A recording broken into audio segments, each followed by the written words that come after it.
সে সকালে উঠে ছেলের রুমে চলে আসলাম। আজকে বন্ধের দিন, ছেলে ঘুমে। তাই ছেলের দিকে মোবাইলটা নিলাম না, তাই একটু সাইড দিয়ে এসে জানালাটা খুলে দিলাম আলো আসার জন্য, একটু বাতাস আসার জন্য।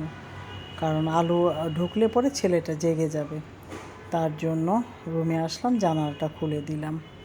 কারণ পর্দাটাও টাইনে দিলাম, কারণ প্রতিদিন সকালে 7:30টায় বের হয়ে যায়। আজকে বন্ধের দিন, একটু দেরি করে উঠবে ঘুমের থেকে।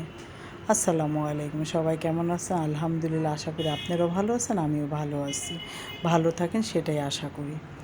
তাই একটু রাস্তার পাড়ে বাসা জানলাটাতে ক্যামেরাটা তুলে ধরলাম।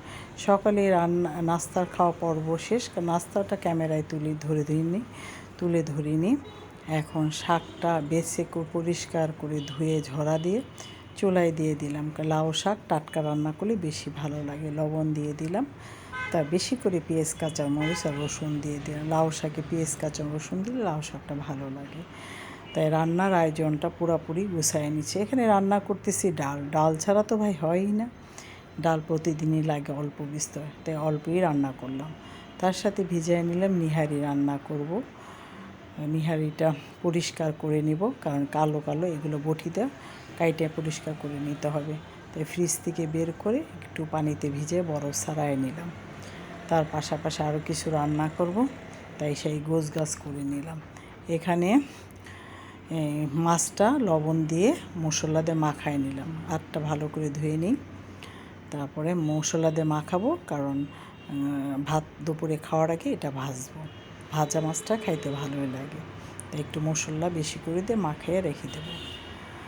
আর মালসাটা দেখছেন ছোট্ট, কিন্তু ভালো লাগে দেখতে। আমার ছোটো ছোটো জিনিসে কাজ করতে বেশ ভালো লাগে। আর পেঁপেগুলি নিলাম, নিহারিতে দেবো। কে কে খান পেঁপের ভিতরে নিহারিটা, ঝোলটা ঘন হয়, খাইতে ভালো লাগে। আর বক্সে পেঁয়াজ কাঁচামরিচ কাইটে নিচ্ছি, যেগুলো বেশি হয় রেখে দেয়, কারণ অনেক সময় কাজে লাগে। তাই রান্নার পুরোপুরি আয়োজন। ভাই রান্না করার আগে খুব কাজের ব্যস্ততা থাকে। এখন শাকটা বাগার দিব, একের ভিতরে দুই। পেঁয়াজগুলো একসাথে ভাইজে নিলাম। এখানে শাকও বাগার দিব আর ডালও বাগার দিব, দুইটা করব।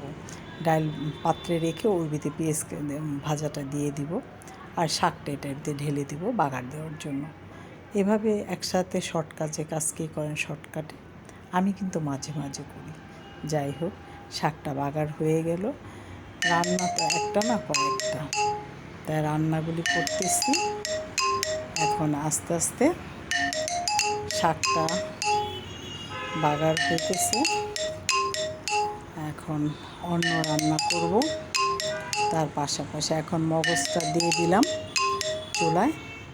মগজটা ভুনা হবে, কারণ মগজটা ভুনা হলে ভালো লাগবে। আর মগজটা আমরা পছন্দ করি, মা ছেলে দুজনে, কিন্তু আপনার ভাইয়া তেমন একটা পছন্দ করে না, আমাদের কাছে ভালো লাগে। তার পাশাপাশি চিংড়ি মাছ দিয়ে কচু দিয়ে রান্না করলাম। কেমন লাগে বলেন তো? চিংড়ি মাছ দিয়ে কচু দিয়ে মনে ভালোই লাগে, কারণ কচু চিংড়ি মাছ বেশ মজা। তা আমার ভিডিওটা ভালো লাগলে লাইক দিবেন, কমেন্টস করবেন, শেয়ার করবেন, পাশে থাকবেন। কারণ আপনার পাশে থাকলে আমার সুবিধা হয়, কারণ আমার সাপোর্ট দরকার আছে।